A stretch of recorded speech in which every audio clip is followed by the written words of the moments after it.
Hello guys, இன்னைக்கு நம்ம பார்க்க போகிறது ஹேர் கேர் வீடியோ. இப்போ ஹேர் கேருக்கு வந்து நிறைய பேர் வீடியோஸ் போட்டுட்ருக்காங்க, நிறைய ரீல்ஸ்லாம் நம்ம பார்த்துருப்போம். பட் ஹேர் கேரில் நம்ம பண்ண வேண்டிய மெயின் விஷயம் என்னென்னா, ஹேரில் வந்து ஆயில் எப்பயுமே அப்ளை பண்ணணும். பிகாஸ் ஹேர் ஆயில் அப்ளை பண்ணுறதுல வந்து ஹேரை நரிஷ் பண்ணணும். ஸோ பட் டெய்லியுமே ஹேர் ஆயில் வந்து வச்சுட்டு இருக்கணும்னு அவசியம் கிடையாது. நம்ம வெளியே போகிறோம், அந்த டஸ்ட் எல்லாம் வந்து ஹேரில் பில்டப்ஸ் ஆகும். ஸோ அதுவே வந்து நமக்கு டேண்ட்ரஃப் வரதுக்கும் வாய்ப்பு இருக்குது. ஸோ தலைக்கு குளிக்கிறதுக்கு முன்னாடி ஹேர் ஆயில் வச்சுட்டு ஒரு 2 to 3 hours நம்ம விட்டுட்டு தலைக்கு குளிச்சாலே நமக்கு போதும். இந்த செகண்ட் திங் இஸ், ஹேரோட எண்ட்ஸ் வந்து நிறைய பேருக்கு ட்ரையாக இருக்கும். ட்ரை ஆகாமல் இருக்கிறதுக்கு நம்ம ஒன்று சீரம் இல்லை லைட் வெயிட்டட் ஹேர் ஆயில்ஸ் வந்து எண்டுக்கு மட்டும் நம்ம அப்ளை பண்ணால் போதும். அண்ட் வீக்லி ஒன்ஸ் வந்து கண்டிப்பாக ஹேர் மாஸ்க் போடணும். பிகாஸ் ஹேர் மாஸ்க் வந்து ஹேரோட ஸ்கால்ப் அண்ட் ஹேரையுமே ரொம்பவே நரிஷ் பண்ணும். So hair mask must. And hair க்ரோத்துக்கு நிறைய பேர் சொல்லாத இம்பார்ட்டன்ட் விஷயம் என்ன, ஃபுட்டு தான் வந்து ரொம்பவே முக்கியம். எல்லாருமே வந்து இந்த மீதி இருக்க 3 hair oil, hair serum and மாஸ்கில் தான் ரொம்பவே கான்சென்ட்ரேட் பண்ணுறாங்க. பட் அந்த 4th one ஃபுட்டு எல்லாருமே மறந்துடுறாங்க. நம்ம எவ்வளோ இன்டேக்கு நம்ம ஃபுட்டை வந்து நியூட்ரிஷியஸாக எடுத்துக்கிறோமோ அதுக்கேற்ற மாதிரி தான் ஹேர் க்ரோத்துமே வளரும். லைக் முருங்கைக்கீரை, கருவேப்பிலை, மீட்லேயுமே ஃபிஷ்ஷு அதெல்லாம் நம்ம எடுத்துக்கிட்டோம்னா நம்மளோட ஹேர் க்ரோத் வந்து ரொம்பவே நல்லா இருக்கும். இந்த மீதி 3 நீங்கள் பண்ணாலுமே ஃபுட்டை வந்து நீங்கள் மறக்கவே கூடாது. ஹேரை நரிஷ் பண்ணுறதுக்கு மட்டும்தான் ஹேர் ஆயில், மாஸ்க், சீரம் எல்லாமே நம்ம யூஸ் பண்ணுறோம். பிகாஸ் நம்ம என்னதான் இன்டெகிரேட் பண்ணணும், ஹேர் வந்து டேமேஜ் ஆகிருக்குன்னா அதுக்கு வந்து நம்ம மோஸ்ட்டாக ஹேர் ஆயில் அண்ட் மாஸ்க் அதை வச்சு தான் நம்மளால அதை ரிப்பேர் பண்ண முடியும். அண்ட் எண்ட்ஸ் வந்து நமக்கு ரொம்ப ட்ரையாக இருக்குதுன்னு சொன்னால் அதுக்கு நம்ம ஹேர் ஆயில் அப்ளை பண்ணி தான் எண்ட்ஸை வந்து ட்ரை ஆகாமல் நம்மளால் பார்த்துக்க முடியும். ஸோ இந்த 4 ஸ்டெப்புமே நீங்கள் ஃபாலோ பண்ணிங்கன்னா உங்கள் ஹேர் க்ரோத் ரொம்பவே நல்லாயிருக்கும். இப்போ என்னோடய ஹேர் லென்த் என்னன்னு நான் உங்களுக்கு காமிக்கிறேன். இப்போ தான் நான் ரீசெண்டாக வந்து ஹேர் கட்டுமே பண்ணேன். ஸோ இதான் என்னோடய ஹேர் லென்த்து. எனக்கு பின்னாடி வந்து ஹேர் நல்லாவே டென்சிட்டியாக இருக்கும். ஸோ நான் ஏன் ஹேர் கேரில் ரொம்ப கான்சென்ட்ரேட் பண்ணிட்டு இருக்கேன் இப்போலாம்னா, ஃபுட்டு அண்ட் எந்த ஆயில் வந்து ஹேருக்கு நல்லாயிருக்கும். அண்ட் ஷாம்புமே லைக் ரொம்ப கெமிக்கல்ஸ் இருக்க, சல்ஃபேட்ஸ்லாம் இருக்க ஷாம்பு யூஸ் பண்ணிங்கன்னா அது வந்து உங்கள் ஹேரை வந்து ரொம்பவே பாதிக்கும். ஷியாக்கா அதெல்லாம் யூஸ் பண்ணுறது ரொம்ப நல்லது. அண்ட் நேச்சுரல் பேஸ்டு ஷாம்பூஸை நீங்கள் யூஸ் பண்ணினாலுமே உங்கள் ஹேர் வந்து ரொம்பவே நல்லாயிருக்கும். ஸோ நான் எதுக்கு வந்து ஹேர் கேர் ரொம்ப எனக்கு பண்ணிக்கிட்டு இருக்கேன்னா, எனக்கு வந்து ஃப்ரண்ட்டில் வந்து இந்த மாதிரி ஹேரோட டென்சிட்டி எனக்கு கம்மியாக இருக்கும். இப்படி பார்த்தீங்கனாலே தெரியும், எனக்கு ஃப்ரண்ட்டில் வந்து ஹேரோட டென்சிட்டி வந்து எனக்கு ரொம்பவே கம்மியாக இருக்கும். பட் எனக்கு பேக்கில் வந்து எனக்கு டென்சிட்டி வந்து நல்லாயிருக்கும். ஸோ அதனால என் ஹேர் திக்காக தெரியும். எனக்கு ஏன் கம்மியாக ஆரம்பிச்சிச்சுன்னா, எல்லாமே வந்து 10th ஸ்டார்ட் ஆச்சு. இந்த போர்டு எக்ஸாமுக்கு வந்து படிக்கணும் இந்த ஸ்ட்ரெஸ்னால 10th வந்து நம்ம எல்லாருமே விழுந்து படிச்சிருப்போம். படித்ததில் அந்த ஸ்ட்ரெஸ்ஸில் வந்து முடி கொட்ட ஆரம்பிச்சிருச்சு எனக்கு. ஸோ அதுக்கப்புறம் வந்து காலேஜ் வந்தோன்னே இப்போ தான் வந்து நம்ம வீட்டில் அம்மா வந்து தலையில் கையை வைக்க விடுவாங்க. அதுக்கு முன்னாடி விடவே மாட்டாங்கன்னு சொல்லிட்டு அப்போ தான் நம்ம நிறைய பெர்மிஷன் கேட்டு எக்ஸ்பெரிமெண்ட் பண்ணோம். அதே மாதிரி நானும் பண்ணேன். ஹேர் கட் பண்ணேன், ஹேர் கட்லேயுமே லேயர்ஸ் பண்ணேன், அண்ட் ஹேர் கலரிங் பண்ணேன். இதெல்லாம் பண்ணிவிட்டு என் ஹேர் டேமேஜ் ஆக ஆரம்பிச்சிச்சு. அதுவும் இல்லாமல் நான் காலேஜோட செகண்ட் இயரில் வந்து நான் ஷூட்ஸ்க்கு போக ஆரம்பித்தேன், மாடலிங் பண்ண ஆரம்பித்தேன். ஸோ இந்த பிரைடல் ஷூட்ஸ்லாம் நான் போவேன். ஸோ அவங்க ஷூட்ஸ்க்கு போகிறதுல என்ன ஆகும்னா, இங்கே ஃப்ரண்ட்டில் வந்து அவங்க ஹேர் ஸ்டைல் பண்ணுறதுக்காக மோஸ்ட்டாக ஃப்ரண்ட்டில் பஃப் வைப்பாங்க. ஸோ அப்படி பண்ணும்போது என்ன பண்ணுவாங்கன்னா, இந்த மாதிரி ஹேரோட ஸ்ப்ரே போடுவாங்க அண்ட் பவுடர்ஸ் போடுவாங்க. அதுக்கப்புறம் க்ரிம் பண்ணுவாங்க. க்ரிம் பண்ணிவிட்டு பேக் ஹோம் பண்ணுறது இதெல்லாம் பண்ணி ஃப்ரண்ட்டில் தான் நிறைய ஸ்ப்ரே வந்து செட்டிங் ஸ்ப்ரேலாம் போடுவாங்க.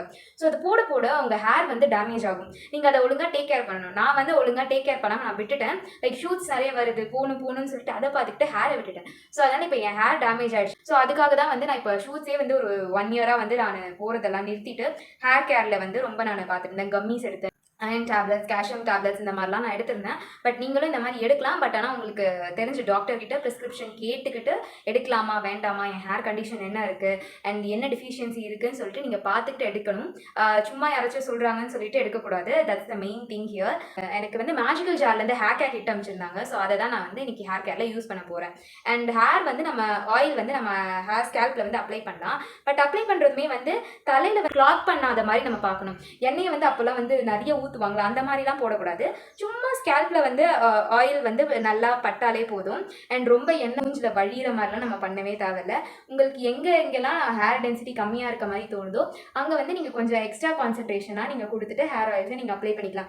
அதே மாதிரி ஹேர் ஆயிலை வந்து ஓவர் நைட்டுமே விடக்கூடாது. தலை குளிக்கும் போது ஹேர் ஆயில் அப்ளை பண்ணிவிட்டு ஒரு 1/2 hour இல்லை ஒரு 1 or 2 hours மேக்ஸிமம் வச்சுட்டு நம்ம அதுக்கேற்ற மாதிரி நம்ம அப்புறமா போயிட்டு ஹேரை வாஷ் பண்ணிக்கலாம். இப்போது நிறைய பேர் பார்த்தீங்கன்னா இங்கே ஃபாரினில் இந்த மாதிரி வீடியோஸ் எல்லாம் பார்த்தீங்கன்னா அவங்க ஹேர் மாஸ்க் வந்து வெளியே இருந்து பிராண்ட்ஸ்லேருந்து வாங்கிலாம் போடுவாங்க. லைக் இந்த க்ரீம் மாதிரி மாஸ்க்கு அண்ட் கண்டிஷ்னர்லாம் இருந்தாலும் அதுலேயுமே வந்து கெமிக்கல்ஸ் தான் இருக்குது. அதுக்கு பதிலாக நீங்கள் என்ன நேச்சுரல் வே யூஸ் பண்ணலான்னா, தலைக்கு வந்து நீங்கள் எண்ணெய்லாம் தேய்ச்சிட்டு ஷாம்பூ எல்லாம் போட்டு குளிச்சக்கப்புறம் அரிசி வச்ச தண்ணியை தலையில் கொஞ்சம் போட்டுட்டு மேக்ஸிமம் ஒரு 5 minutes ஆச்சும் நீங்கள் அதை அப்படியே தலையில் வச்சுக்கிட்டு அது கொஞ்சம் அதுக்குள்ளேயே 5 minutes அது ட்ரை ஆகிடும். அதுக்கப்புறம் நீங்கள் அதை வாஷ் பண்ணிட்டீங்கன்னா உங்களுக்கு கண்டிஷ்னரே போட தேவையில்ல. ஹேர் வந்து ரொம்பவே சூப்பராக இருக்கும். இந்த கஞ்சி தண்ணி வந்து போட்டு குளிக்கும் போட்டு தலையில் போட்டு குளிக்கும் போது எனக்கு வந்து அது நல்லா ஹேர் நல்லா டென்சிட்டியாக இருக்க மாதிரி எனக்கு ஃபீல் ஆகும். ஸோ அதனால் நீங்களும் அதை ட்ரை பண்ணி பாருங்கள். ட்ரை பண்ணி பார்த்துட்டு சொல்லுங்கள். ஸோ இது வந்து எனக்கு தெரிஞ்ச டிப். இந்த ஹேர் ஆயில் என்னென்ன இருக்குன்னா olive, neem, coconut, castor oil, bhringraj, mustard, almond, vitamin E, tulsi and hibiscus. வீட்டில் இருக்க ப்ராடக்ட்ஸே தான் எல்லாருமே யூஸ் பண்ணுறாங்க. So argan oil, jojoba oil, rosemary oil சொல்லிட்டு இந்த ஃபாரின் அவங்க சொல்கிறனால அதை தான் நம்ம யூஸ் பண்ணணும்னு கிடையாது. நம்ம கண்ட்ரியில் வர திங்ஸை வச்சு தான் நம்ம ஹேர் ஆயில் வந்து அப்போ ப்ரிப்பேர் பண்ணியிருக்கோம். இப்போயும் அதை தான் ப்ரிப்பேர் பண்ணிட்டு இருக்கோம். So it's not necessary rosemary oil அந்த மாதிரி ஆயில் தான் யூஸ் பண்ணணும்னு கிடையாது. நம்ம இந்தியாவில் இருக்க பிளான்ஸ் அண்ட் அதை வச்சு ப்ரிப்பேர் பண்ணுற ஆயிலே வந்து நம்ம ஹேர் க்ரோத்தை ரொம்பவே ஸ்டிமுலேட் பண்ணும். ஸ்கேல்புக்கு வந்து நீங்கள் ஹெவி ஆயில்ஸ் யூஸ் பண்ணிக்கலாம். பட் என்ஸுக்கு வந்து நீங்கள் எப்பயுமே வந்து light weighted hair oil use பண்ணுறது தான் நல்லது. அண்ட் என்ஸுக்கு வந்து ஆயில் வைக்காமலே நம்ம இருக்கக்கூடாது. பிகாஸ் ஏன்னா நம்ம ஷாம்பு போடும்போது இந்த ஷாம்பு வந்து ஹேர் வாஷ் ஆகும்போது என்ஸ் வந்து அது ரொம்பவே ட்ரை ஆக்கிடும். ஸோ எண்டையுமே நம்ம வந்து மாய்ஸ்சர் வச்சுக்கணும். ஸோ வந்து நான் வந்து ஆல்மண்ட் ஆயில் எடுத்திருக்கேன். ஒரு ஸ்கேல்பில் வந்து நம்ம கண்டிப்பாக 2 தடவையாச்சும் ஷாம்பு போட்டு ஹேர் வாஷ் பண்ணணும். அண்ட் என்ஸ்க்கு வந்து நம்ம என்ன பண்ணலாம்னா நம்ம மேலே இருக்க நிறைய வச்சு நம்ம என்ஸையுமே நம்ம வாஷ் பண்ணிக்கணும். என்ஸ்க்கு தனியாக ஷாம்பு போட்டோம்னா என்ஸ் வந்து ரொம்பவே ட்ரை ஆகும். எப்பயுமே ஹேர் ஆயில் தேய்ச்சக்கப்புறமும் ஒரு 10 மினிட்ஸ் ஆச்சும் ஹேர் நமக்கு மசாஜ் பண்ணணும். ஸ்கேல்ப் வந்து நம்ம மசாஜ் பண்ணனால பிளட் சர்க்குலேஷன் வந்து அதிகமாக இருக்கும். பிளட் சர்க்குலேஷன் அதிகமாச்சுன்னா ஹேர் க்ரோத்துமே அதிகமாகும் உங்களுக்கு. ஸோ ஹேர் ஆயில் தேய்ச்சிட்டு ஹேர் மசாஜ் பண்ணிட்டேன். ஸோ இப்போ வந்து ஹேர் பேக் வந்து போட்டுக்கலாம்.